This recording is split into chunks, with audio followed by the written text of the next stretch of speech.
Cabin Mate 24-hour study hall and workspace. Mobile app download చేసుకొని ఇప్పుడే మీ cabin book చేసుకోండి. 9 నెలలుగా అంతరిక్ష కేంద్రంలో చిక్కుకున్న భారత సంతతి వ్యోమగామి సునీతా విలియమ్స్ భూమి మీదకు వచ్చేందుకు ఎట్టకేలకు లైన్ క్లియర్ అయింది.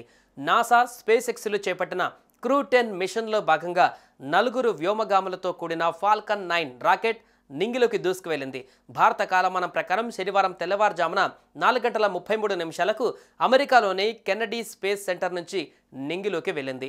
అయితే ఇటీవలే 3 రోజుల క్రితం క్రూ 10 మిషన్ను చేపట్టేందుకు నాసా అన్ని ఏర్పాట్లు చేసింది. అయితే చివరి నిమిషంలో కొన్ని సాంకేతిక సమస్యలు తలెత్తడంతో ఆ ప్రయోగాన్ని నాసా శాస్త్రవేత్తలు ఆపేశారు.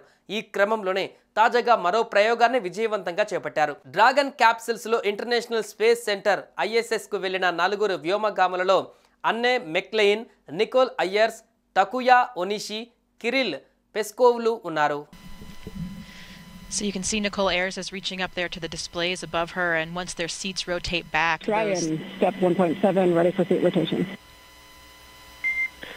SpaceX copies will report when initiating.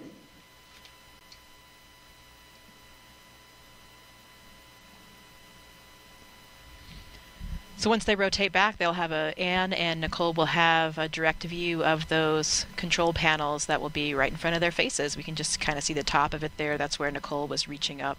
గత 9 నెలలుగా సునీతా విలియమ్స్ బచ్ విల్మోర్ అంతరిక్ష కేంద్రంలోనే ఉంటున్నారు. 2024 జూన్ 5వ తేదీన ప్రయోగించిన బోయింగ్ వ్యోమ నౌక స్టార్ లైనర్లో వారిద్దరూ ISSకు చేరుకున్నారు. అయితే వెళ్ళిన వారం రోజులకే వారు భూమి మీదకి రావాల్సి ఉండగా స్టార్ లైనర్లో సమస్యలు తలెత్తాయి. దీంతో వారిద్దరిని తీసుకురాకుండానే ఆ స్టార్ లైనర్ తిరిగి భూమిపైకి వచ్చింది. అప్పటి నుంచి సునీతా విలియమ్స్ బచ్ విల్మోర్లను తీసుకురావడానికి ఎన్నో ప్రయత్నాలు జరిగినా ఫలించలేదు.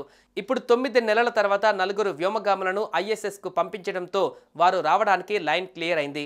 దీంతో వారిద్దరూ ఎప్పుడెప్పుడు భూమి మీదకి వస్తారా అనే ఉత్కంఠ నెలకొంది. So we'll continue to hear a lot of those call-outs from the ground teams and the astronauts on the International Space Station, as well as Dragon, as we continue to get into the final stages of docking today. Right now, Dragon is about 310 meters away from the International Space Station and continuing to fly in to make its final approach and docking. So it's getting pretty close now. And there you're continuing to see if you... Sunitha బుచ్చులను తిరిగి తీసుకువచ్చే బాధ్యతలను America అధ్యక్షుడు Donald Trump Elon మస్క్కు అప్పగించారు. సునీత 9 నెలలకు పైగా అంతరిక్షంలో ఉంది. దీంతో ఆమె అంతరిక్షంలో ఎక్కువ కాలంగా ఉన్న మొదటి మహిళగా నిలిచింది. అయితే ఇది సునీతకు మొదటి రికార్డు కాదు. 2006-2007లో తన మొదటి అంతరిక్ష యాత్రలో ఆమె 29 గంటల 17 నిమిషాలు అంతరిక్షంలో నడిచారు. ఇది ఇప్పటి వరకు ఓ మహిళ నమోదు చేసిన అత్యంత ఎక్కువ అంతరిక్ష నడక పేరిట ఉండేది. ఆమె 21 గంటలకు పైగా అంతరిక్షంలో నడిచి రికార్డు సృష్టించారు. As kind of their key trajectory and the key phases of that, the different corresponding abort sites if they would need to abort anywhere along there, and we'll actually hear them call out those different phases as they initiate the launch profile, and there they are rotating back to that position. You have a better view there of that display panel.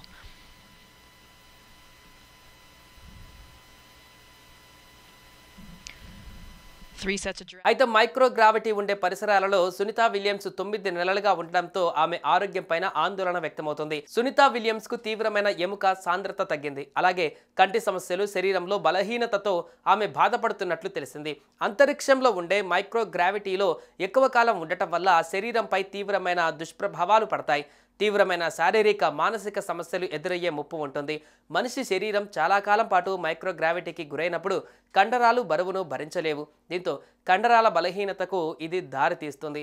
కాళ్ళు, తొడల వెనక భాగం వంటి భాగాలలో ఈ సమస్యలు ఎదురవుతాయి. వ్యోమగాములు చాలా కాలం మైక్రోగ్రావిటీకి గురైనప్పుడు వారి కండర ద్రవ్యరాశిలో 20% వరకు కోల్పోతారని అధ్యయనాలు చెబుతున్నాయి.